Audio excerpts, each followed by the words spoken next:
In the tapestry of life, where every thread holds a story, America in Black and White emerges as a haven for the voices echoing through the heart of our communities. In this podcast, we wade through the rivers of our collective experiences, celebrating the vibrant hues of change brought forth by the whispers of hope and the roars of action. It's more than just a conversation. It's a journey into the heart of our society, illuminated by the light of those daring to dream and do. Join us, and let your voice be the melody that guides us toward a dawn where every color finds its place in the masterpiece of our shared destiny. Together, let's paint a future brimming with the positives that dwell in our minds and the actions that shape our world. Good evening, ladies and gentlemen, and welcome to another episode of America in Black and White. Tonight on America in Black and White, we welcome a man whose life story is a testament to endurance, calling, and purpose-driven leadership. Michael A. Wilkins is not simply a consultant, not simply a speaker, not simply a pastor. He is a builder of people, systems, and communities. For more than 25 years, he helped reshape Washington state governments through accountability, transparency, and operational excellence. And in 2025, he stepped boldly into entrepreneurship as the founder of Doge Consulting LLC, carrying with him a lifetime of wisdom, discipline, and service. But Michael's story begins long before the titles. It begins with the strength of a mother who taught him resilience and a great-grandmother whose faith and fortitude became the blueprint for his life. It begins with the lessons of community and responsibility, the responsibilities of leadership, and the belief that transformation is not an event, it's a lifestyle.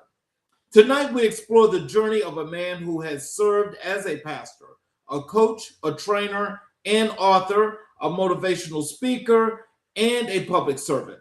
A man who has chaired advisory boards, shaped housing developments, influenced regional planning, and stood on international stages, including TEDx Cairo, sharing a message of empowerment and possibility. This is not just an interview. This is a masterclass in purpose, perseverance, and the power of legacy. Michael Wilkins, welcome to America in Black and White. Thank you, Charles. Thank you. I appreciate it. Hello, sir, and welcome back. Thank you. Yes, sir. So is there anything you'd like to say to our audience before we pick up where we left off last? Because your masterclass is definitely one that I think everybody should get an understanding of. I would like to thank you for welcoming me back. I would just say that one thing I picked up since the last time we met is that leadership is a 24-hour, 365-day commitment. It's not something you put to sleep when you go home. It's not something you just wake up when you go to work. It's 24/7. People are watching this all the time. And so we got to make sure we're leading with authentic values. And we also got to make sure we're listening to the pulse in the community. Right. And so let's, as you were here last, what I would like to start with now is, the work that you do as a consultant and as a government leader. You spent over 25 years in Washington state government. What accomplishments are you most proud of in doing that work? Serving the community itself. Although it was a job, it was a landscape to give back. As I told you before, I grew up on welfare, didn't grow up on me. And a lot of people living in poverty don't have the blueprint to be successful. So I felt like that was my job. I felt like I accomplished most of what I was supposed to do. But at the same time, I didn't want to go back to my community with an empty hand. Sometimes I think policy can help us scale things, and then there's times where it diminishes what it's supposed to accomplish. Right. So what does accountability mean to you when it comes to public service? Number one, that we need to be honest with our integrity about what we're going to do with tax dollars. You know, a lot of times people in politics say they're going to do this, they're going to do that, and they do just the opposite. They look out for themselves. And so I had to oversee $320 million worth of government funds for SNAP benefits for TANF, and it wasn't easy. But I can tell you this, I accounted for every dollar. I made sure that every dollar was spent the way it's supposed to be. And when we came back, you know, there was no fraud. There was no one who was sneaking something behind the scenes, stealing. I'm not saying that doesn't take place, but it did take place under my watch because I take that very serious. There were some workers that, you know, I heard about while I was working with that were colleagues of mine that caught stealing because they have access. And to me, that puts a bad, I don't want to say blueprint for people because they don't trust government anyway. And so they'd be like, see, that's what I told you. And so I just didn't want that to happen under my watch as a leader because I felt like it would be egg on my face and I couldn't go back to my community and say, you know, I need your help. Because we both have to work together. It's not just me telling them or giving them. We need collaboration from them as well. Right. And I want to thank each and every one of you that's watching here on the show this evening. And for those of you that are always here for every day as we do our shows, I want to thank you for tuning in. And I hope you guys get to learn a whole lot more as to what Michael does in leadership. Can you tell us, how did you approach transforming government systems? I always made it a safety zone for people to challenge whatever I was going to teach them, the formalities of what I was going to give them policy.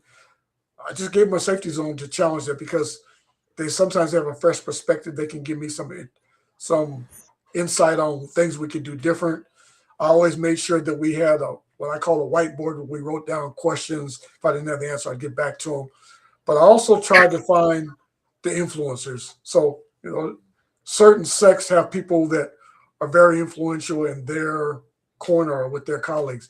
I always tried to find those people because they were I won't say my bridge over the troubled waters, if I could say that.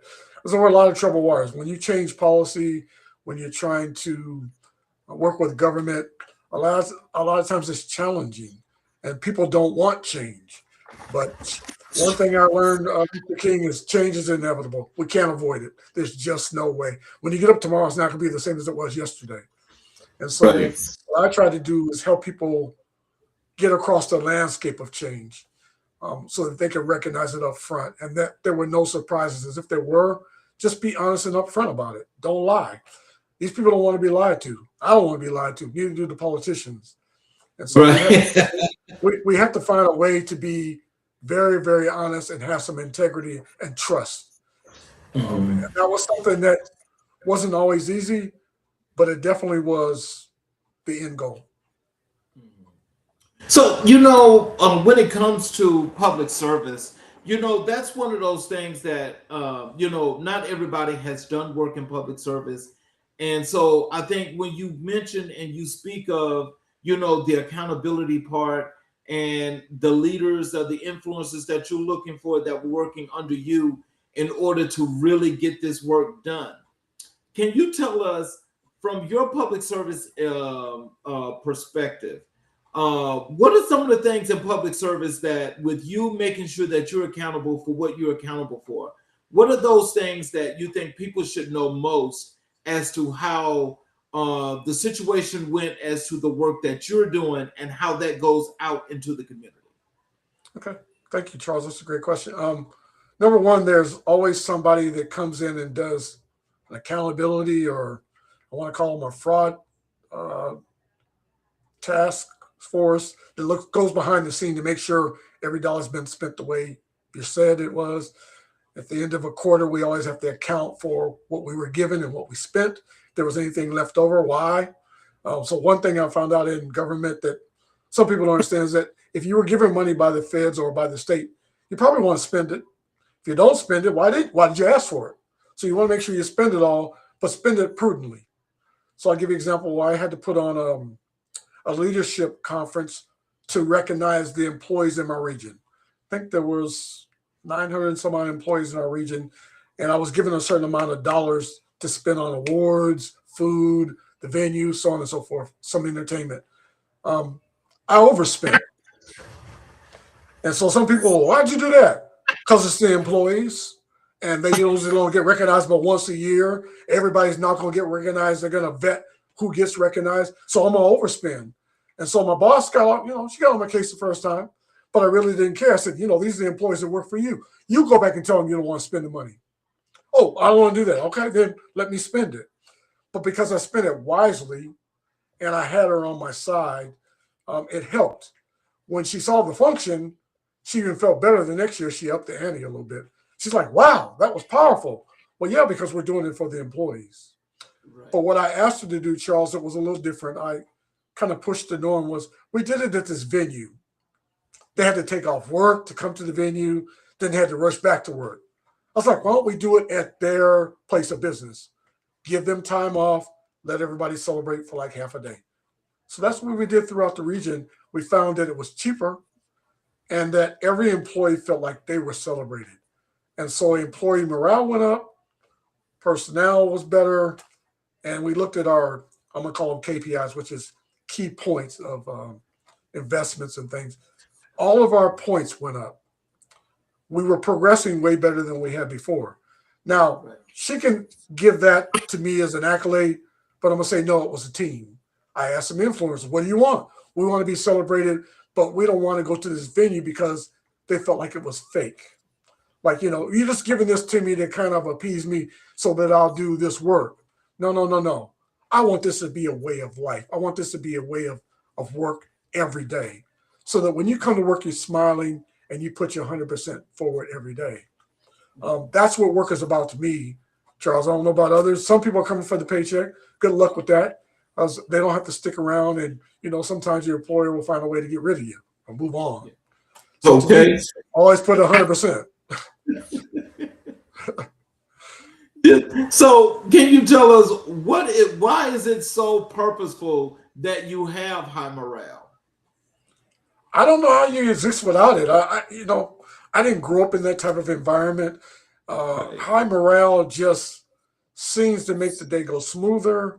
You're happy to do what you're doing, and the end user can tell when you're not. Right. Let's just say we stop at Starbucks, since they're one of the most prevalent coffee companies, and you go in there and the people are nasty. You gonna go back? Probably not. The coffee better taste real good if you got treated nasty. Are you gonna give them a tip? No.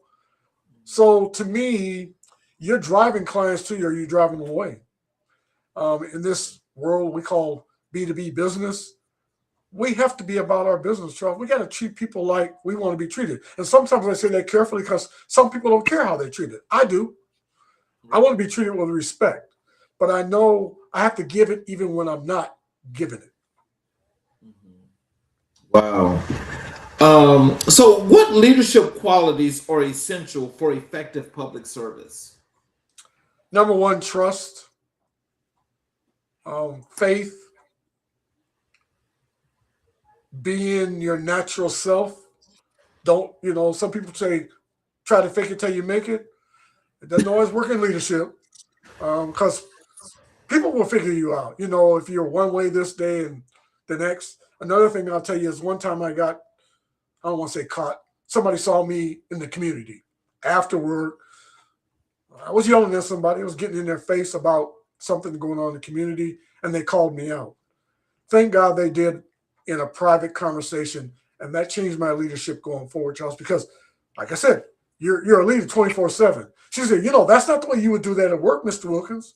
So why are you doing that here? I didn't think about it that way. I thought I was off work. When you leave that threshold, we feel like, well, I'm no longer on their dime. Yes, you are. Yes, you are. And so I think about that every day when I'm out in the community, if I'm at home, if I'm at church, to watch what I'm portraying, because that's what people are looking at. Wow. That I love that, because I think sometimes, as you say, you were off the clock and you was treating that situation differently. I think for a lot of people, when it comes down to it, is that they feel like that those are just separate things. But in leadership, that's different because you're always leading. So in your time of always leading, and from that moment there that you used as an example, what are some of the things that you set as a standard for yourself going forward that people always see the consistency of Michael Wilkins? You know, in the Bible it says iron sharpens iron. I made sure that I put myself around a circle there. I was held accountable. People called me out, even sometimes in front of others, which is okay as long as they did it passionately. But I always made sure that there was an open space for people to do that. Hey, I'm not perfect. Just because I'm a leader doesn't make me perfect. Challenge me. You know, if I'm talking about policy and you don't agree, it's okay to challenge. That's how we grow. Right. And secondly, let's respect one another. When we talk to one another, there's a certain level of respect we need to have. I never yelled at anybody. There was times when I had to call people out. Sometimes I did it privately. Sometimes I did it in front of the audience, just maybe as a point of reference. But I always did it in love. Right. And one thing I always tried not to do was, if somebody was caught in a situation where maybe they had been fired or I saw that person out, I never tried to expose them. I let them expose themselves. Ooh, Because okay. I feel like if you expose people once, you know, maybe they've been in a bad situation, sometimes it backfires. Because what if it happens to you? They can turn those tables pretty quickly. Yeah. And so I had to learn, I had to fire somebody that really I cared about, but they did something wrong. And so when I saw them in the community, I treated them with this level of respect that they didn't expect. Even had the person in tears, like, you know, why are you trying to treat me like I'm a king today? Because you are. Although you were fired, you are king still today. You can still rise above what happened. You can still reach the pinnacle in life, your destiny, whatever it is. You're just not going to do that with me. But whatever we had together at that job, whatever we were able to give you, I know you still have. And so go take that and thrive, fly, soar, do whatever. But don't let this diminish you. And this person, little did I know, was one of the reasons that I am where I am, because they called on me at a time of my life when I didn't expect them to. And, you know, this man is somebody of integrity. I didn't know it was them that opened the door. But that's like I said, you need to watch how you treat people, because you never know what's going to happen with those people, where they're going to go. And sometimes they can open a door that's been shut. Sometimes they can shut a door that needs to be shut. So I try to make sure I always treat people with a high level of respect. That's the way my mom was. Now, I'm not going to say there's not some people I don't like, Charles, because that'd be a lie. There's some people I can't stand. Just going to be honest. But I learned that if I want to go to heaven, I got to love them. And so if I got to love them, I got to learn to let some things go. I just need to know what sandbox to play with them in. And that's just being honest. You know, that's so key, and that right there, I think it's so important. But I think it's a small fraction of situations in dealing with people that a lot of people miss. What are some of the things that some of those potential leaders and leaders that are watching this show now, what are some of the things that you think they can learn about situations like this to make them a little bit better in the work that they do? I'm going to say this with a lot of love, a lot of integrity and honesty. Don't look at yourself as a boss. Look at yourself as a leader. There's a big difference. Look at yourself as a leader. And I would say that the greatest leaders out there take ordinary people and make them extraordinary individuals. If you're not doing that, you might want to check and see what you're doing wrong. If I'm not breeding a leader, I'm not really a leader, because it's not just about me. It's about growing like a grapevine. And hopefully every grape you get off that vine is succulent. And so I think about that every individual. Now, some people, they may not do anything with what we give them, the environment we create. But that's on them. Yes. Don't let it be on me. What was the biggest challenge you faced in government work? I'm gonna say this for some latitude: racism. A lot of racism. I'm just going to be honest. There was a lot of racism, a lot of assumptions. People, when they see you, they assume they know you. Sometimes they open your mouth or kind of give them your pedigree. But there was a lot of racism. And when I say it wasn't always about color, sometimes it was financially tied, sometimes it was community tied, but it stunk. And it bothered me because I didn't want to talk sometimes. I didn't want to open up a conference. I didn't want to start a conference. I didn't want to build a conference because I kind of knew the end result. But I found that the more passionate I was about it and trying to squash some of that, I ended up getting what I wanted, or what we wanted, I should say. But it was hard. It was a hard hill to climb. But I found that if you don't climb it, you'll just end up down in the valley somewhere. And I was with some people that I want to say that were different color than me, different race than me, different ethnic background, different beliefs. That's where I garnered a lot of information because I was willing to open my heart and change. Sometimes I feel like when we come from certain backgrounds, especially poverty, it becomes a mindset. And if you don't change that mindset, before you know it, you're creating more poverty than you wanted. Yes, exactly. Exactly. So, so but, in just not, not moving too far within this, but what you're saying is so key. But can you tell us, how were you able to restrain and stay so collective in those situations? Because I know it had to be tough. On a couple of occasions, I had to walk outside, take me a little brief walk just to contain myself, kind of a woosah moment. Other times, I had to remember that this thing was bigger than me and them. It really wasn't about the individual or individuals that were confronting me. And so that gave me solace. One time, an individual that was, I want to say he was the director of our division, which is pretty important, said something to me that kind of set the tone. I'm counting on you. When he said that, I was like, whoa, you give me some power, right? Right. But what he was really saying is that it's really up to you to set the tone. And so I had to think about that, Charles. I really did down deep inside. And I thought about, wow, if I wanted to change, I need to change.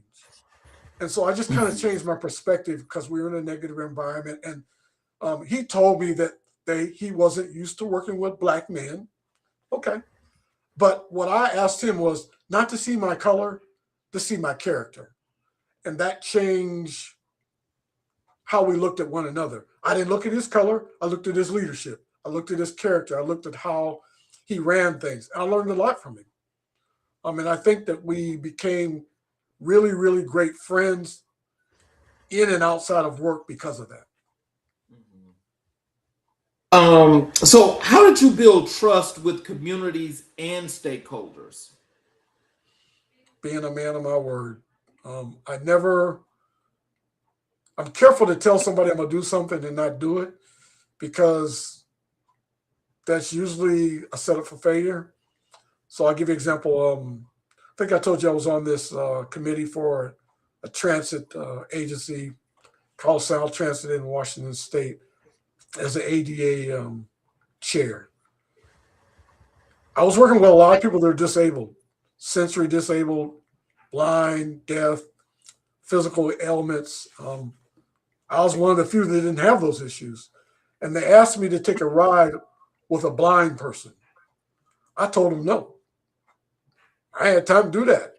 That wasn't my job. I wasn't getting paid to be this chair. I told the guy I didn't have time until he invited me to the House of the Blind and Deaf to see them working. I got wild. I was like, wow, they can do all this and not see and not have these sensories. And so when I rode with this individual downtown Seattle into the busiest sector, I began to cry, and he wanted to know why. I said, I've taken a lot of things for granted. You can't see. You got everywhere you need to be. And I can see, I can hear, I can taste, I can smell, I can walk, I can feel, I can do all those things. I've taken a lot for granted. I had to learn not to do that anymore. As I said, sometimes we put on our assumptions, and those are easy to become callous marks on our lifestyle because we're not willing to change. Serving on that committee opened up the door for me to serve on other committees because people heard about my passion. One thing I've learned, Charles, is that if I'm going to serve on a committee, when somebody needs to speak up, speak up. Don't just sit there in the committee drinking coffee and donuts just to be there. Say something. Add to the message or to what we're doing. I found a lot of people, they were just coming there just to get the coffee and donuts and get away from work. I ain't coming to do that. I'm going to have some say-so. And I'm going to be able to take something back to the people I serve and help them build their community to be a better place. Because, again, I think people understood, the tough work of being in public service, because public service is just what it is. It's about the public. But I think people see it as so many different things because of how they view and see politics. And when you see politics, I think, sometimes you have to learn to infer how to interpret what you're actually seeing and try to find out more. But a lot of people don't do that. And, when you say you have these events and some people come just to eat the donuts and coffee, why do you think those people would come just to say that they were there, but they don't have anything to say? They're not vested. Some of them, like me, were sent to a meeting by some higher up or some influential person, and they don't know the details of what's going to go on. So I was quiet too. But I was able to get some information more about the committees I served on.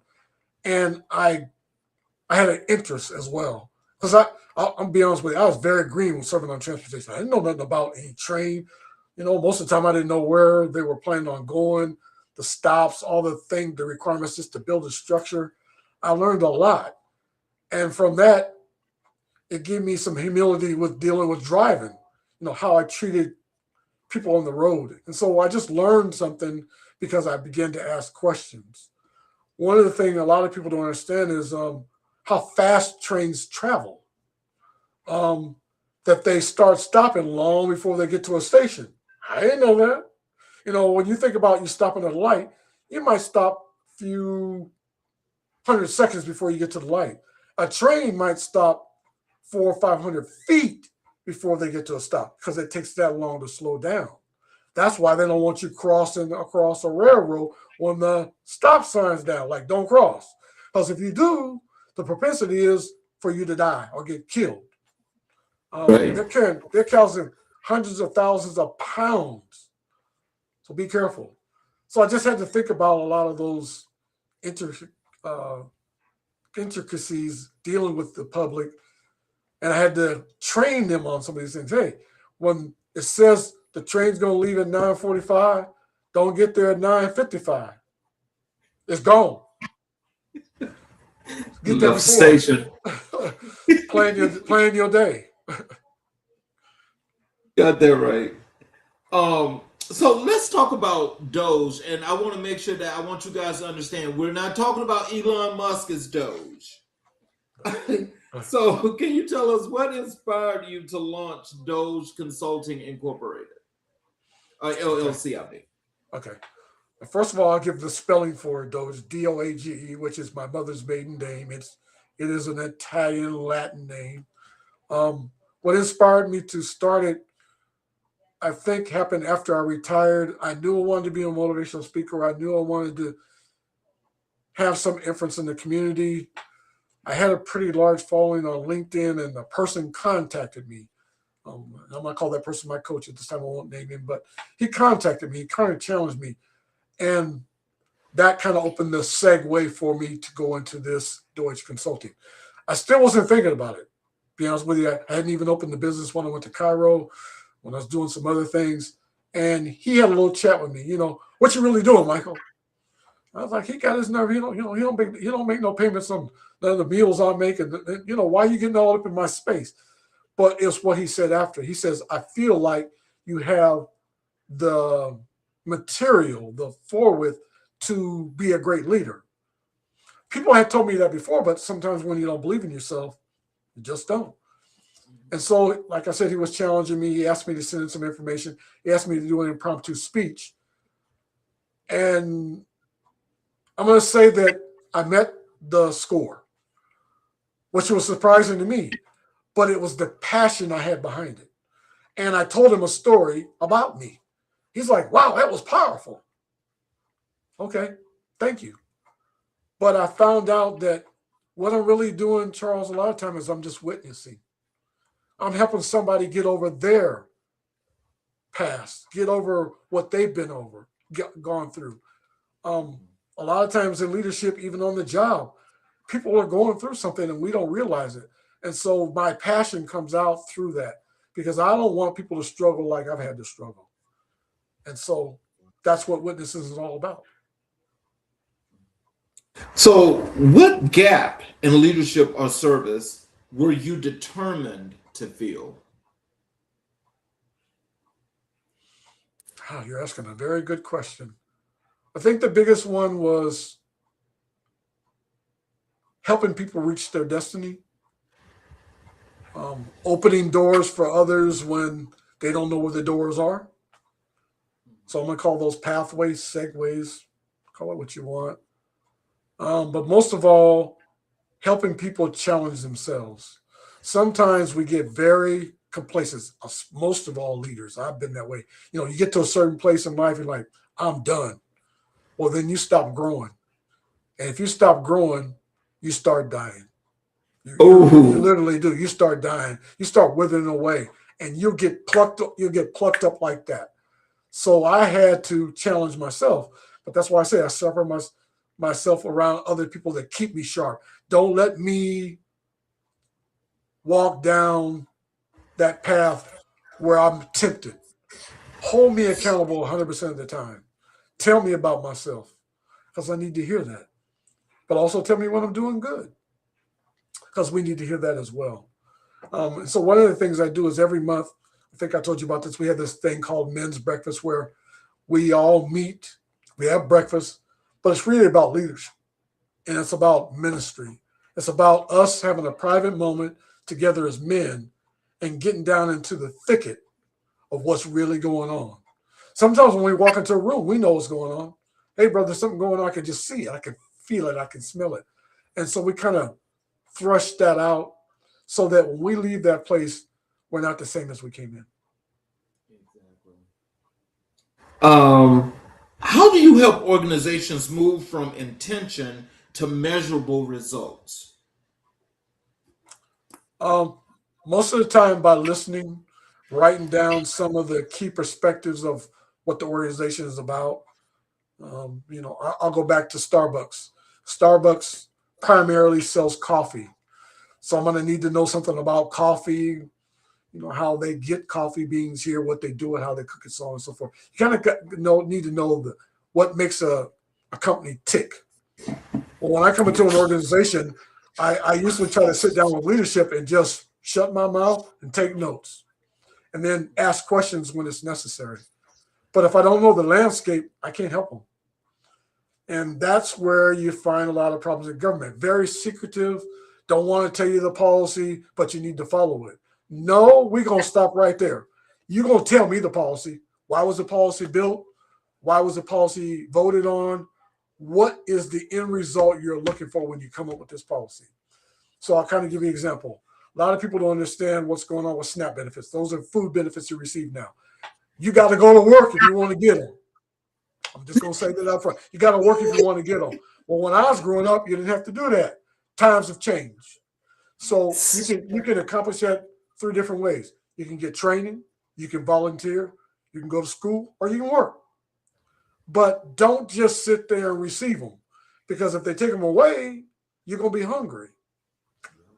And I'll say this to us Americans. Leave this country if you can and go visit some other country. It'll give you a different perspective when you come back.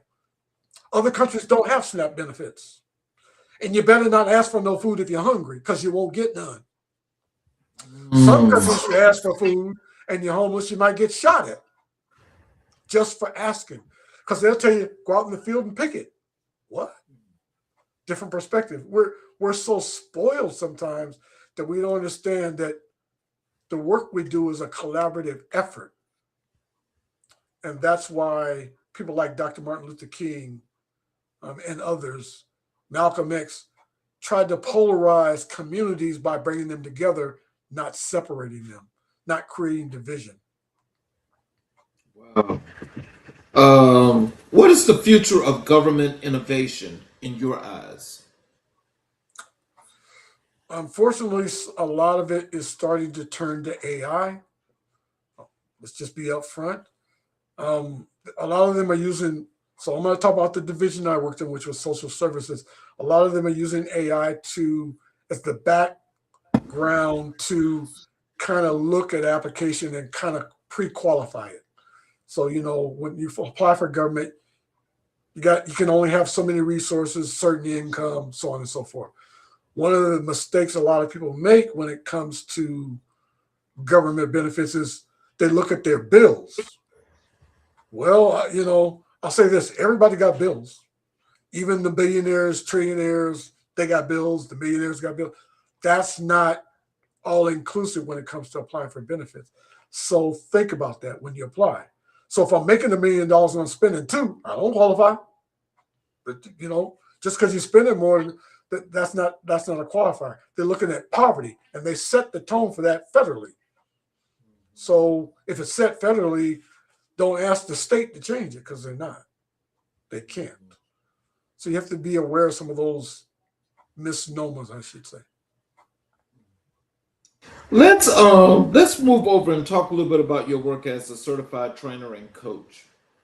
What drew you to training and coaching as a profession?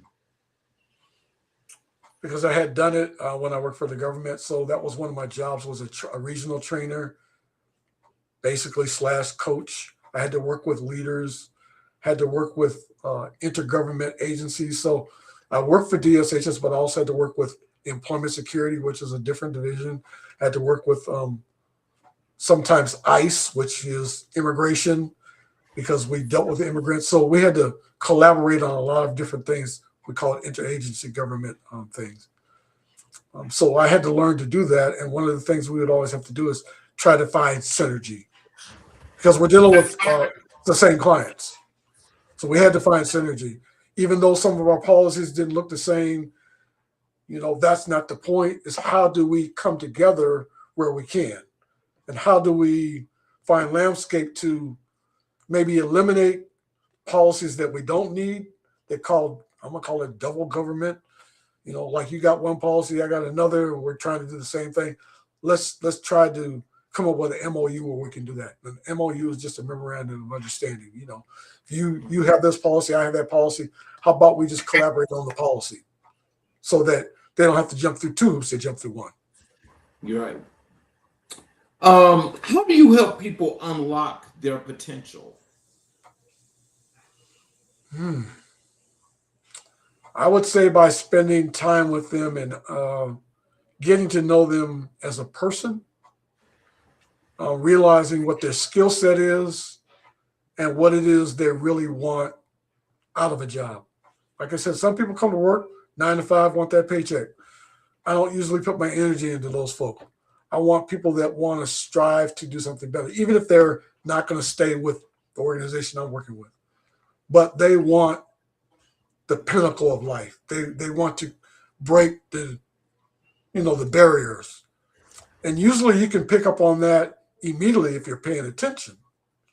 Not that I'm the best, but because I've been around the best, I can usually pick up people's skill set right away just by watching them, just by listening. But also, if I meet somebody like a Charles King and they have the type of perspective and characteristics I'm looking for, I'm going to ask them, hey, can I spend a moment of time with you, show some interest, get their vesture, and then, kind of give them some leeway. Hey, what is it you're looking for? How can I help you? Basic question. How can I help you to help yourself? At the same time I'm helping them, they're always helping me. So what's the most rewarding part of coaching others? Seeing them shine um, at moments they maybe didn't feel like they could. So I'll give you an example. When I went to Paris, this was about a health conclave for women. 300 and some odd people attended this conference. Very, very crowded, very, very vast. There was a lot of different people there from around the world. I met this one lady that really wasn't feeling herself, wasn't feeling that she was her best. And she showed me what she did, and I thought, wow, this lady is amazing. To get here from where she came, which was India, that I know women are not seen like they are in other countries, like they are sometimes seen as leaders in America. She told me some things that I won't share, but that she had been battered and all these other things. And I could just pick up on her tone. And I said, hey, you're going to knock it out the park. And then I said, if you need some help, you need somebody to be your cheerleader back there, let it be me. So she did. And she knocked it out the park. And she got a lot of business based on that. All I did was just lift her up at the moment she was being put down by some circumstances. You know, when a woman has been battered by a male, it hinders their lifestyle. Sometimes they don't believe in themselves. And so I wanted to apologize, number one, as a male, but I also wanted to let her know that her light was still shining and that don't let it flicker out. You know, yeah, I got to ask you, what makes you so inspirational and motivational? Because I know that that had to be a big moment for her. But when you're doing this with your clients and so forth, what makes you that way? What is your motivation? My mom, I might get a little emotional, but my mom went through a lot. You know, she told me some things that I can't really share, but I didn't know some of those things. I saw the effects of them. Sometimes rocking herself to sleep, crying all the time in a dark room. I didn't know what was going on as a child, but um, prior to graduation, she said, "Sit down. I'm going to tell you some things."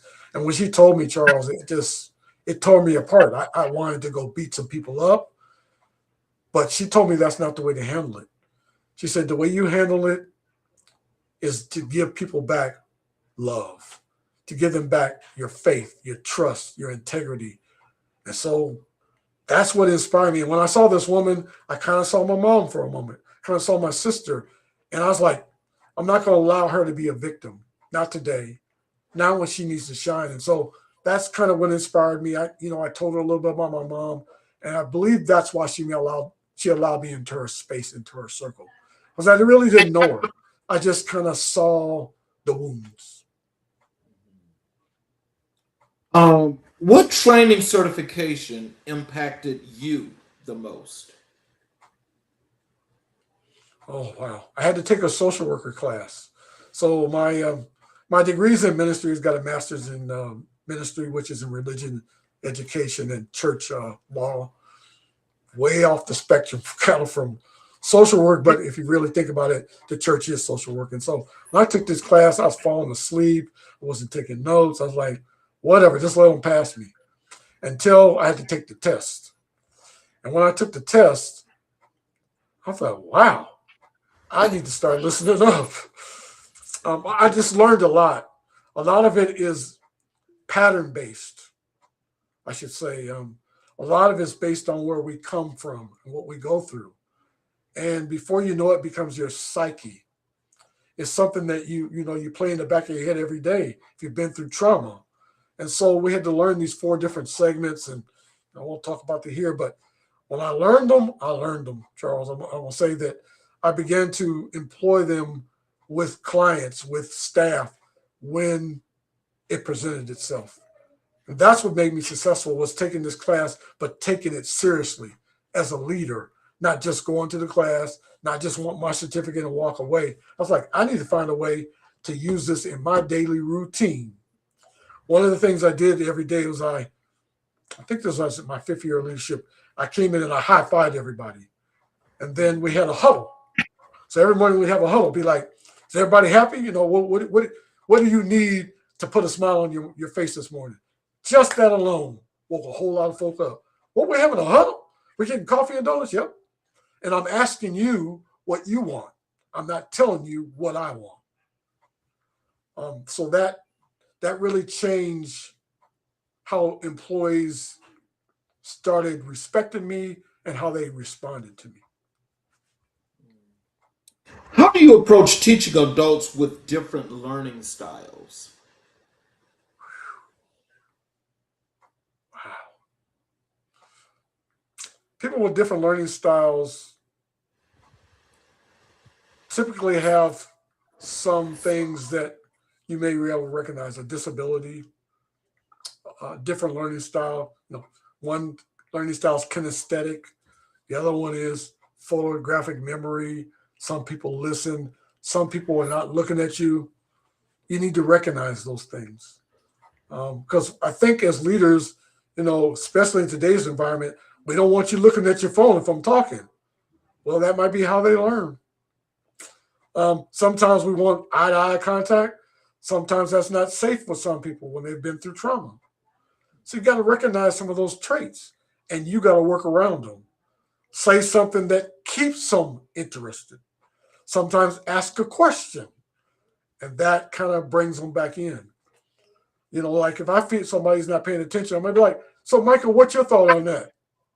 All of a sudden, I've got their attention. And I might ask them to give me some feedback in a way that fits their lifestyle.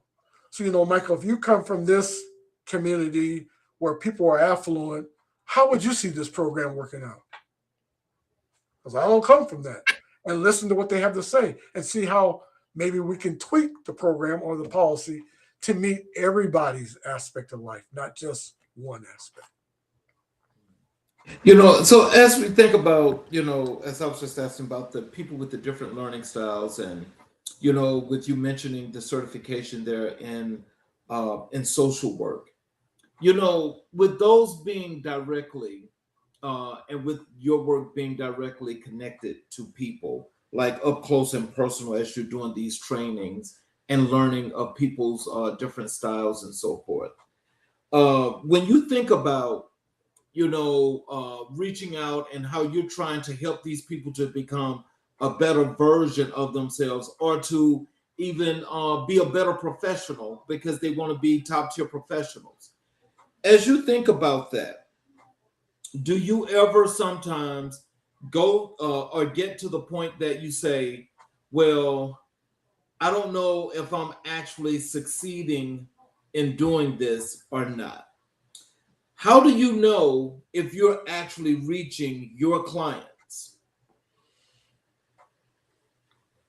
That's a good question, Charles. Most of the time I know by asking a certain question and by listening. So with clients that I work with, we have to take an application to have demographic information on there.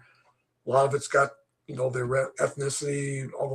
I need to make sure that I keep a memory of some of that, so that, because I'm not going to always have the application in front of me, and that I try to make it personal. So when they come into the room, I maybe remember their first name, one of the children's names, because when I feel like I'm interested, or they feel like I'm interested in their best outcome, they're listening and they're going to give me the feedback I'm looking for. So that's usually how I interact with a client, asking introspective questions. So not one where I want a certain answer, but I want an answer. Why did you come in here and apply for benefits today?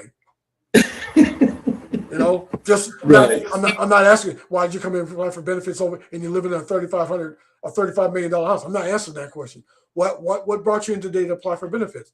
Usually they'll tell you, and I can figure out the lie before they even get there because I'm listening, I'm watching. So I try to give you an example of that. One time I was interviewing a client, came in, I'm gonna say in a $100,000 car. Oh, no. It was an Audi, nice top of the line Audi. She had a Chanel purse. She had a newest iPhone. She had all these bling bling watches, and she had all these shoes. And I'm like, woo-wee. I think she got to be over income. Mm-hmm. Well, what she was doing was she was interviewing for people in her family. she wasn't interviewing for herself. Okay. I needed to tell her, because she spoke a different language, hey, I need to interview the people that are applying for benefits. Little did I know, Charles, that she was actually frauding the government. So I'll just try to give you some introspective of how she was doing that. She was renting to these people, which she can do. She was charging them all this rent that they couldn't really pay. So she was charging some of them $1,200 a month rent, which they couldn't pay. They were finding a way to pay it. Found out they were selling their food stamps to her against the law. And so what she was doing, selling those food stamps on the black market, so on and so forth, I didn't get it together until one of the clients told on her. You know, that lady, she won't give me my food stamps. I said, what do you mean? You get your food stamps on the EBT card. How'd that happen? She gave them to her. She made her like her payee because she's a family member. I said, well, you know, you selected to make her a payee. You can do that, but tell me more. Make a long story short, I brought that lady in that was defrauding the government, kind of exposed her a little bit. I said, hey, I ain't going to turn you in because I don't know how this is going to affect you and the other people you are supposed to be serving. But I'll tell you this, the visa you got no longer any good because she had a visa to go back to her country. So it's no longer any good. What do you mean? When you commit fraud over $5,000, usually somebody knows. I said, if these people told me, they've told some people in your community, and your community has told your country. Am I probably right? She said, I didn't think about it. I said, if you just take a look at that car and that bling bling you bringing in here, you told your story before you walked in the door. And I said, you know, some people are a little bit more secretive about the lifestyle they have outside when they're frauding. I said, you know, if he hadn't come in with all the bling, I would have never known. I said, but the first thing I did was run that driver's license and that license plate. And I figured out where you were living. So I kind of exposed her, but I built a level of trust with her that she told me, look, it'd probably be best if I didn't do this anymore because my community, you don't really know. I said, no, I don't. I'm not from your country. One thing I do know is that they'll kill people. That part I know. I read about it on the news. I've seen it. They kill people. So you might want to think about that. And so she said, yeah, you're right. Wow. You know, that's really, really, that's something because, you know, that happens a lot. And, you know, here in this technological age now, not from the time that you and I grew up, it's so prevalent for people to do that. The only thing that I always ask myself, especially when I read or see something like that, is the why, because I really don't understand what would make somebody want to do that. And I know that people do things for many reasons, and I'm not judging them for what they do because they're going to do what they do. But it just kind of blows my mind that some people actually take that much time to go through a scheme to commit fraud. And it's so layered and so leveled that, you know, they're able to get away with that for years before something cracks in the armor. Yeah. So as we got these potential leaders and leaders that are watching tonight, can you tell them exactly what are they going to get when they connect with Doge for consulting services that are going to help them become that much better? They're going to get Michael Wilkins, the father, Michael Wilkins, the pastor, Michael Wilkins, the leader. They're going to get the whole package, not just a piece of me. And what they're going to find is a level of integrity that maybe they didn't get before. They're also going to get an open space, but they're going to get most of all honesty and trust. I like to get to know people before I do business with them. Sometimes business doesn't always allow that, but that's the best way for me to help people explore their destiny and reach the pinnacle of their business. You know, a lot of businesses look at their bottom line, how much money they're making. I try to caution people on that because if you think about it, Charles, we don't all control the economy or every aspect of the economy. What we control is our business. And sometimes businesses take a loss, sometimes they don't. What is it that you really are looking for at the end of the day? A customer base? Are you looking for a certain amount of dollars? Or are you looking to serve? Because if I hear people say they want to serve, those are usually the people that become my clients. People that say that, hey, I'm just looking at my bottom line. I might be able to help you with your bottom line, but we're not going to be able to grow your business because that's all you're looking at is just your bottom line. Right. I look at some businesses, and I'm going to name one, McDonald's. Mm-hmm. How come McDonald's is so successful? Sure ain't because they got the best hamburger and french fries. They're convenient. There's a certain time frame that if you go through the walk-through or through the drive-through, they want you served. People get accustomed to that. And so they'll go pick up that hamburger, even though it's not the best, because they're getting a quality of service at the end of the day that meets their criteria. Some people want to go somewhere else where they get a better hamburger. They usually do. But McDonald's is convenient. It's in all the right places. And they give back. So they're not just asking people to buy, they're also serving the community. That's what Ronald McDonald's house is about. Yes. So those people were in my scope of business. When you want to serve the community and give back, I can help find a way for you to do that and help you grow. And levity within the business frame of the community that you serve and the clients that you host. Wow. So can you tell us this? What's your philosophy on personal development? My philosophy on personal development is always be open to learn. As leaders, don't put yourself in this quagmire that you know everything. Always be open to learn. Second of all, always be open to listen. And act like you're interested in the subject that's talking to you. I usually take notes, give them some feedback about what it is they gave me so they know I'm vested. I believe that's where Deutsch is a little bit different in other companies. I'm not looking at just what you're going to pay me. I'm looking at what we're vested in doing together. How can we both grow our business together so that I'm not just hosting a client, I'm hosting a friendship, a partnership, which makes things different than other communities. So how do you help people overcome self-doubt? By telling them that fear is the worst critic. The Bible says, without faith, it's impossible to please God. Without faith, it's impossible for you to get where you want to go. If you don't have faith, you have doubt. Now, I'm not saying you ignore certain things. We all go through that human element of fear and doubt at some point. But you got to have a way to turn that off. And it's called your mindset. So I also teach a class on positive mindset or positive affirmations. And basically it's waking up in the morning and starting out that way. I say things to myself and make sure I find something congruent with it. Like treating myself. I'm saying I'm the best version of myself today, that I'm going to accomplish this task at the highest level. I tell myself that.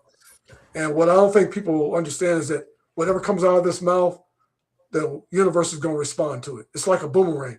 I say I'm no good, the universe responds. And it finds a way back to you because that's all you were looking for. So tell yourself you're the best version of yourself today as a leader, even as a layperson, because you are, and believe it. So what's the biggest misconception about coaching? That we can coach everybody. Can't coach everybody. Can't do it. There's this scripture in the Bible that says, be careful about putting your pearl before a swine because they'll tarnish the gift. Like I told you, I don't take on every client. Everybody's not my client. And I'm not for everybody. So I have to be very careful about who I vet and who I work with, because if I don't do the job they're asking for, I've already lost other potential clients because we talk to one another. So I'll say this: one person told me in leadership that, you can lose a lot of clients by just losing one client, by not treating them the best, by not giving them the best, because they're going to go tell 100 people. And if you do a good job, they might go tell one, but that one might go tell 1,000 or 10,000. So make sure that you do the best you can at all times, and never promise something you can't deliver. So if I can't do something, not going to tell you I can. And if I fall short, I'm going to be honest about it, because there are times when we're going to fail, but it's okay to fail as long as we learn something and we come back and try better the next time. So how do you measure growth in the people you train? I don't want to say I just look at it latitudinally. Some people look at it like they got to get from this level to that level. I look at it in steps. Have they gotten from step A to step B? Maybe gone back to step A to step B, but it's foundational. So there's, 4 key things I kind of look at. Is that, are they taking this seriously? Are they applying it to their daily lives? Are they making sure that they go back and look at what they've done wrong or right, and that they're honest with themselves about it and with me about it? And it's okay to take criticism, as long as you understand I'm not critiquing you, I'm critiquing what you're trying to do. So I'm not critiquing the individual, I'm trying to critique them on whatever it is that they're trying to accomplish. I try to separate those two, because I feel like some people, when they hear you say, well, you didn't do this, you didn't do that, they hear the you part, they don't hear about what you didn't do right. Be careful how you use those words with people when you're being critical. It's very important. So what's one principle you believe every leader must master? Humility. Ooh. Number one, humility. I know a lot of great leaders, have a pedigree, went to a good college, come from a good community, very impactful, not humble. Today's day and age with the cell phone and social media, you're going to get called out. You're going to get called out. Be humble. I believe that's why some people have eclipsed their stratosphere, because they are humble. And they're not afraid to let their audience or their clients see that. One person that I'm thinking of, he runs a company called Berkshire Hathaway. You Google his name. He was the CEO of that company. Very humble. I never got to meet him, but he impacted something I was working on. And I thought, wow, he still lives in the same house that he had before he became a billionaire. He's driving the same car that he had before he became a billionaire. Not to say he doesn't have expensive cars. He doesn't care who knows that he does. He's just being him. He's being his authentic self. That's important. And it's because he's humble. Yeah, so when you say being humble, I could definitely feel you on that, because I think we all should have some form of humility as we go through life anyway. But what about these people that are so big and stuck with these egotistical personalities, and they call themselves A-types all the time? Well, this is what I can say to that, Charles, is that there's one person I like to name that is somebody that I admire in life very, very much. Steve Jobs. Mm-hmm. He died of brain cancer. Mm-hmm. So I'm going to say it again. He died of brain cancer. Your money ain't going to save your life. Sorry. Mm-hmm. He was a multi-billionaire at that time. Didn't save his life. That's why you need to be humble. That's why you need to be humble. You can't buy everything. Right. If you can, then you calling yourself God. Buy the sun out of the earth then. If you got that much money, buy it. I don't think you can. Buy the rain away when you don't want it to rain. You can't.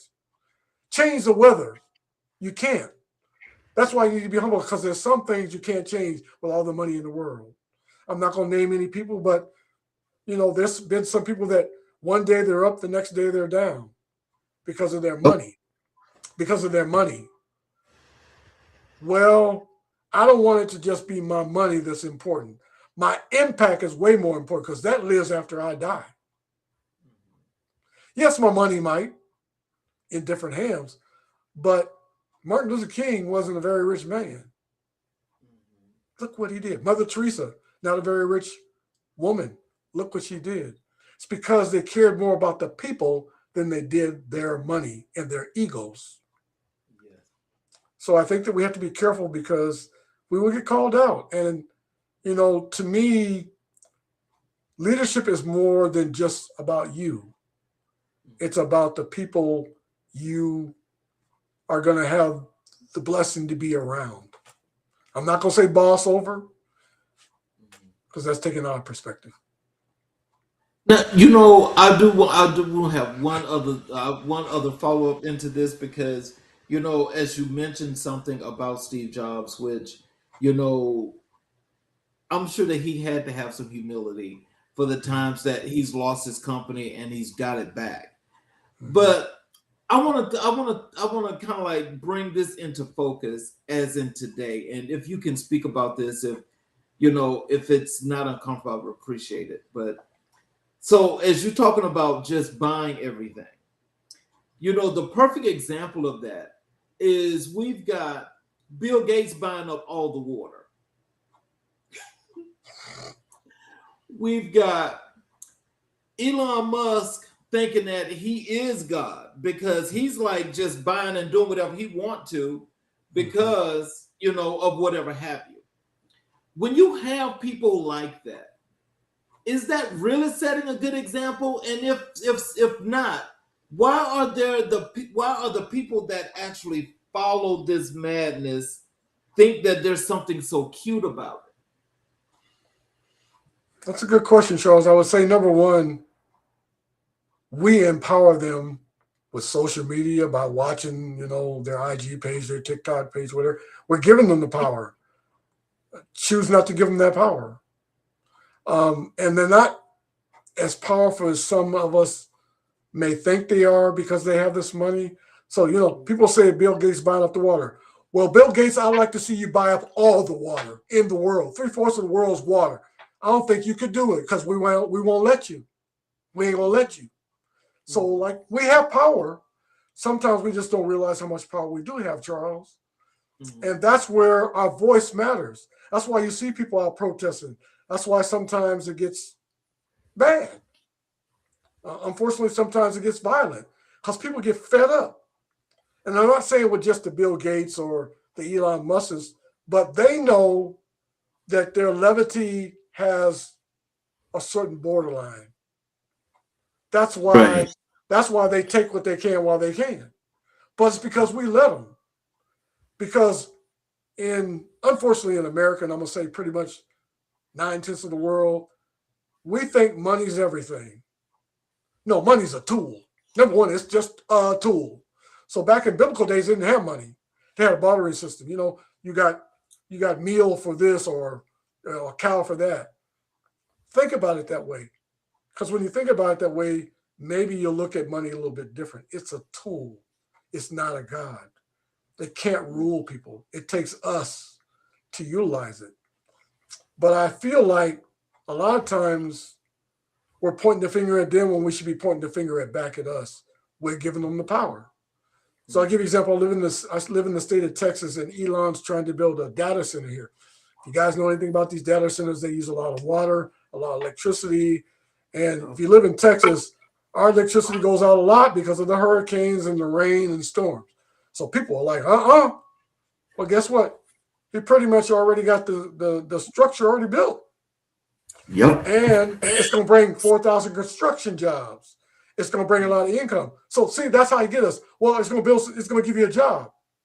You can say no. You can create your own job. But a lot of times we're saying yes when we really want to say no. because they have this center of influence called money. And I'm going to call it commerce. But we have to sometimes say no. Because what am I going to get with that job? What are we going to get with this data center? What else is there going to come with it? Sometimes we're just so willing to say yeah because we need a job. And I'm not saying say no. I'm saying look at all angles if you can. Let's talk a little bit about your work as a pastor and faith leader. First of all, can you tell us what led you to become an ordained pastor? God cornered me. God cornered me. I was running. But as I told you, my grandmother was very, very integral in our church, our local church, taking me to church there. People looked up to her, and I felt the gravity of that, but I also liked it. I liked the attention. And, I told you that the pastor asked me to give a Martin Luther King speech one year. I did. And I got this standing ovation, which was what I expected, but I didn't know that it was very inspirational at the time. And it gave people faith and hope. And the speech was called Wake Up America, We're Not Free Yet. So I'll just kind of give that out there. It's protected. People can't use it. But it came from my heart. It really came from my heart. That opportunity opened the segue in the door for me to become a pastor. So I asked to volunteer at this one church where my family was very invested in. I said, hey, I'd like to become a pastor. He said, great, come to this class, come to this training. I went to some of it, but I wasn't really interested in the details. I just wanted the certificate and be able to preach. Well, you got to serve. And so pastoring is really about serving. It's not about just preaching. You're going to do that maybe 10% of the time. It's about serving. And I learned to serve. I was on so many different committees. This pastor had me wore out. He was putting me everywhere, but I was serving. And that's where that humility picked up. And after I got through serving, it became fun because I felt God in my life. And I felt like I was giving something that people could use. A lot of people are looking for God. They just don't know it. And I'm going to tell you, he ain't lost. You are. He everywhere. I thought God was lost. No, Michael was lost.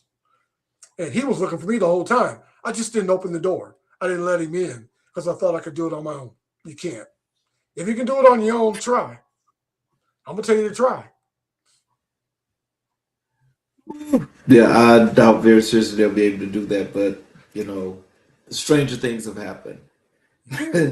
How does ministry influence your leadership style? It's biblically based, so it's the 10 Commandments, obedience, trust, faith, integrity, and all those things are talked about in the Bible. And so I think about those as a pastor and leader, that how am I going to tell somebody to do something I'm not doing myself? And people can see what you're doing a lot of times more than they can hear what you're saying. That's kind of the nutshell of a leader. They're not necessarily listening to what you're saying. They're watching what you're doing, how you're living, how you treat your wife, how you treat your children, how you treat others in the community. That's a key factor in a lot of things. And some pastors are starting to figure that out because now they have an online service. And then they go home. I'm not a pastor right now. Yeah, you are. Yeah, you are. Because my children called me out sometimes. My other friends, I was at a barbecue one time. I think I was drinking some alcohol. And then, this lady told me, I don't think that's what a Christian should be doing. I said, well, I didn't make the alcohol. It was here. She said, think about who you're affecting. You could become a stumbling block. I didn't really think about that till I met an alcoholic who was in my family. And I was like, whoa, she's right. And so I said to myself, well, I'll do that at home when nobody's watching me. Well, God's watching me. And so I got to a point where it just wasn't meeting the need anymore because my faith was, anything else was, I just gave it up. I didn't need it anymore because it wasn't doing anything for me. Now, that's not a judgment. That's Michael Wilkins. It just wasn't doing anything for me. I thought it was going to hide the pain, kill the pain. No, the pain was still there. I was just masking it. So I had to go get some counseling and find out what was really leading me to do what I was doing. And some of it was my mom's struggles. A lot of them were my own struggles. And thank God for somebody helping me open that Pandora's box, I'm going to call it, and discovering who Michael really was. Well, can you tell us what role does compassion play in your work? It's the pinnacle of what I do. It's behind humility is probably the second principle. If I can't be passionate about what I'm doing, I can't effectively help another person. That's why I said when I help some agency or somebody that calls on me, I'm all in. Not part the way, not 50%, all the way in. A lot of times I'm going to spend a good majority of my time with that one individual or that one company. Nobody else is going to bother me. Nobody else is going to get my time because I can't be effective unless I give them 100%. Mm-hmm. And to me, that's very, very important. So some leaders stretch themselves thin. They can do that. I've done it before, but I found that if I'm over here 50% of the time and 75% over there, I might not be able to give them that 100. There's a song out by a singer right now that I got 80 on your 20, 60 on your 40. Really what she's talking about is that if you ain't got 100, we're going to come together and meet and be 100. And that's all I'm saying. Yes. Is that a lot of times people expect Michael to come in there with 100%. No, I need your 22. Because if you ain't going to bring your 20, don't ask me to bring my 80. I'll leave it at home and give my energy to the sofa or to my dog. You're not taking all my energy. Bring your energy too. Otherwise, we can't accomplish anything. That is, oh my God. You know what? That's 500% right there. But, we get so many people that's got this misconstruement is what I call it, because a lot of times, I don't mind giving the benefit of the doubt, but on a continuum, no. But there are a lot of people that really don't understand that in order to get something out, you got to put something in. How is it that they think? Because, this is even when people go to church. Is how do you think you just come to church and you just want to get everything out, but you're not going to put anything in? Now, when I say that, I'm not talking about the tithes part because I know that that's another thing here, but I'm just saying, when you come to church and it's supposed to be as influential, it's supposed to be motivational, it's supposed to be spiritual to help to soothe the soul and the spirit in order to help you to continue to walk down that righteous path. They think that they're coming just to get everything out, but they don't have to put anything else in. How do you get them to change their minds on that? I want to say perspective. Some people calling the glass half full. I call some of those people bench riders. They want the ring, but they don't want to play in the game. I'll be like, no, you're gonna have to get your hands dirty. You're gonna have to get your hands dirty if you want to work with Michael. And so that's why sometimes I don't work with companies because they're paying you. They want you to do all the work. Find somebody else. I'm not doing all the work. You want me to do all the work? I'm gonna be the CEO of your company. Sorry, I'm taking over. I'm not doing all the work. You're gonna have to do some work. You might have to do more than me. If you really want to change your company, get dirty. Get down into the grease a little bit.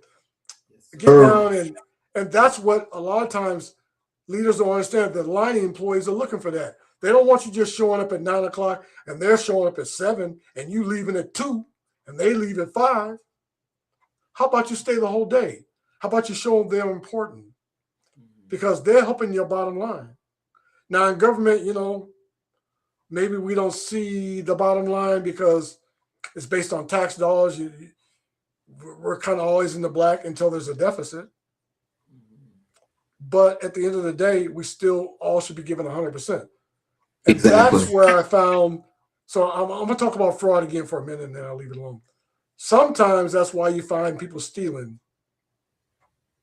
Because they find employees in government sitting at a job on a cell phone all day, fraud. They ain't working, but they're getting a paycheck. Remember who's paying you? The community. The community's paying you. So do some work. turn that computer on, get something done. That bothers me more than anything. Was somebody just come and sit in front of a computer or sit at work and do nothing and get paid for it. You fired. If I'm the boss, you're getting fired. I don't care who you are. Even if you're my relative, you're fired. Because that's not what this is about. Job means work, which means embedded that you need to do something to earn it. Right. How do you balance spiritual leadership with professional leadership? They're one and the same. I don't separate them. I know some people do. I know they keep their spiritual life over here and their professional life over there. They're one and the same for me. I can't do one without the other. I can't swing from one pendulum to the other. They're one and the same. I can't have a professional life without my faith because my professional life was birthed through my faith. There was no other way that was going to happen. So I don't separate them. That doesn't mean I come in and tell people that they need to believe in God. That's not what I'm saying. What I'm saying is that my faith is what drives me professionally. My faith is what gives me intuition. My faith is what opens the landscape. The faith that I have will open the door for me or keep it shut. Mm-hmm. And so, as you know, people probably can see now that I've been on this almost an hour and something, I'm very passionate about what I have to say. And I'm not going to back down just to be nice. I'll be quiet when I need to be. But if you ask me into a room, don't expect me to sit there like a bobblehead because that's not who I am. I'm not the bobblehead. I'm not going to just give you a yes answer because you want one. Right. I'm going to give you the answer that's in my heart, which comes from a true place. And so again, I'll say that Michael doesn't separate spirituality and professionalism or his faith. They're one and the same. I got a comment here that I want to put on the screen for you that I would love for you to answer here. Okay. It's from, there it is, it's from Anil Sila, and it says, the concept of switch tasking, you cannot be in two places at the same time. True that. Don't try to be. So that's why I said that I'm intent on giving 100% focus to what I'm doing. Example, if I have to go from one meeting to the other, I give myself enough time space to get from one place to the other and finish that meeting to the full. Meaning I'm not leaving those, I gotta run. That's not fair. I always make sure I arrive on time. And I keep my mind focused on the task where I'm at. So I know sometimes, leaders got to be 2-3 places in a day, and their minds where, what they feel like is the most important meeting, the one's going to give them the best latitude or, give them what they need at the end of the day. I don't try to do that. I try to put myself in a cohort and stay there. And then when I leave that cohort, move to a different place and try not to segue them both. It's not easy, but it's necessary. And he also says, here, I'll put this on the screen, that he agreed with you with the previous statement that you can't separate the two. Thank you, Neil. I appreciate that. I used to, but it's just too difficult because to me, it's like you're wearing 3 or 4 different hats. And then I'll say it this way. Somebody will find out you're a pastor out in your professional life and you're not trying to profess that or portray that, and you get called out. Uh-oh. Ain't you a pastor? Yeah, I was trying not to be while we're playing basketball. Oh, now I got called out. So I don't separate the two because people, your light goes. The Bible says, let your light so shine that when men see you, they see the Father. If your light's shining, don't let it flicker. Don't let it flicker because your leadership is now flickering. You have to let them both shine together. And final question for you. What's the most powerful testimony you've witnessed? This one's going to make me very emotional. I was diagnosed with cancer in 2010. In 2011, I had surgery and I had to go through chemotherapy. I met this young man, which It's very surprising because they do adults and children different. But he was out in the I'm going to call it the lobby with his parents. Kid was just playing and happy, and he had all these things attached to him. I knew his body was in distress because he was jaundiced, which means yellowing. But he was just so happy. It was contagious, Charles. It was very contagious. And I wanted to know who this kid was. I just did because it gave me hope. One day, I didn't see him. I made the mistake of asking his parents where he was. I said, hey, where's your little boy? I just like to be around him because whatever he's got going on, I need that. And they said he went home. I made my assumption like, oh, wow, he made it. Started clapping and jumping. And she came up and she said, you seem like a man of God. No, he went to heaven. I started crying. I got very emotional. And she came over and said something to me. And she said, hey, my son wasn't supposed to live 6 months. He lived close to 7 years. She said the thing he did, Michael, was because we have badges on when we go into chemo. She says, he lived each day with intent. Are you living your life? Ooh, she made me have a different whole vibe. And she says, God's calling you to do something real big. I can just feel it. Go do you. Stop being concerned about outside inferences. She spoke life into me, Charles, in a way that I'd never felt in a while. Because I thought about committing suicide during that little bout. I just was in this moment of life where I didn't want to live. And she gave me life that day. I knew it came from God. I ran into her later on. It kind of opened the door, like I said, for motivational speaking. But that was my greatest witness and testimony that I ever felt in my life because it gave me so much hope at a point where I felt like I didn't have it. Even as a pastor, even as a man of God, I'm human. And I thanked her for that because a lot of people don't speak into your life. Sometimes they just speak to you. So we have to be careful about what we say sometimes. Yes. So in that being said, what is it? A. Neil Smith he just put this in the chat, so I'll put it up on the screen. He says he's a survivor of prostate cancer and 2 strokes. Wow. Praise you, Neil. Praise you. Thank you for your revealing that to me. I'll keep you in prayer. It's not easy to go through what we go through. One thing I'm finding out, Charles, and I'll close with this statement, is that my health is my wealth. So a lot of people talk about money. Steve Jobs had a lot. He found out that his health was his wealth. If we dead, we can't make no money. If we sick, we're probably going to lose a good majority of it. So your health is your wealth. We have to watch what we eat and what we do with our body. Our body is a living sacrifice. It's a temple. God gave it to us for a reason. Be careful how you treat it. Yes. So in closing, are there any other words of wisdom and encouragement that you have for our audience? How they could connect with you via social media, how they can go to your website, learn some things there, any of those things? Yeah, sure. My website is Deutsche Consulting LLC. It has a web number there I can't remember now, but if you look up the Deutsche Consulting LLC, you'll get there. I'm also on IG at Positive as Me 4600. I'm on LinkedIn under Michael A. Wilkins. And this is what I would say in closing.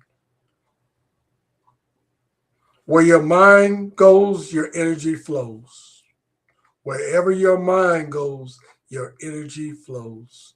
If you believe it, you can achieve it. Don't listen to what other people got to say. Listen to what you're saying to yourself.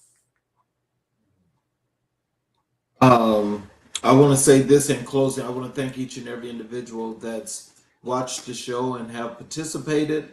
I appreciate you guys, and I hope that you guys took plenty of lessons / information from what Michael had to tell us about leadership, because leadership is very important, especially in today's times. Amen. And for those of you that are watching on any of our channels, especially our YouTube channels, if you have not yet subscribed and enabled all notifications, I ask if you will please support us by doing so. and we definitely appreciate that. I also want to put this up before I do this closing monologue. I want to say this to all of you that are watching.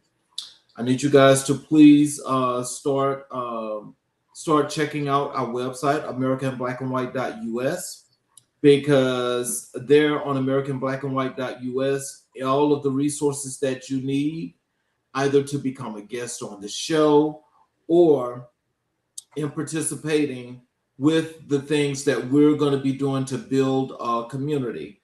We would definitely appreciate you guys going there, because we are also going to start bringing and streaming live all of our special events that we do. We'll be streaming live via the website.